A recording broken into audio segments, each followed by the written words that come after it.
અહીં કણેરીમાં દેવી પૂજકના દીકરીઓ, મેં ઓલે વખતે કદાચ કીધું હોય કે ખબર નહીં, દેવી પૂજકના દીકરીઓ દાંતણ દેવા આવતી હતી ખાલી, અને માને કીધું માં અમારા લગ્ન આવ્યા છે, અને આ તિથિ વખતે તારીખ નહીં તિથિ કહેતા, તેથી માં તમે આવશો ને, જાન આવે ત્યારે ઘડીક આવજો. અરે મારો બાપ આવું ને, કેમ ન આવું બેટા, તમે કાયમ દાંતણ દેવા આવો છો મને, હું આવું. અને એમાં કોઈ માનો ખાસ બહુ મોટો હેડ સેવક, અને એને અમદાવાદમાં એને બહુ મોટો પ્રસંગ, ખાસ મોટર મોકલી, આઈમાન તેડી ગયા, આઈમાન ત્યાં પૂગ્યા, સાંજે વાળું કર્યા, વાળું કરીને માં આરામ કરવા માટે જ્ઞાન યાદ આવ્યું, સવારે દેવી પૂજક ને ત્યાં જાનો આવે છે, ઓલી દીકરીઓ દાંતણ દેવા આવતી હતી, અને ઓલા જે ધર્મણી કરવા લઈ ગયા હતા એને કીધું મોટર બારી કાઢો ને.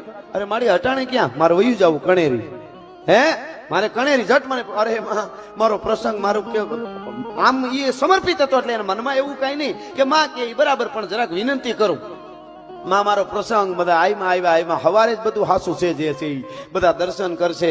આટલા જણાને ખબર હોનબાઈ માં આવ્યા, લાખો માણસ ગાંડું થાય અમદાવાદમાં, એટલા આવશે પ્રેમમાં માના ભાવમાં. અને માં તમે તો કે તું ગાડી કાઢને, મારે નથી રોકાવાય એમ.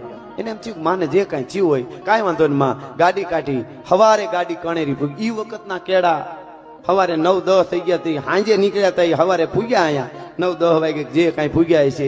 અને સીધું કીધું કે માં અહીંયા ગાડી અહીંયા આવતી હતી આ વાડીમાં, એટલે કીધું કે માએ કીધું અહીંયા ને આમ જવા દો, દેવી પૂજકના ઘર બાજુ જવા જો ને, હરણાયું ઢોલ વાગે છે કે હા.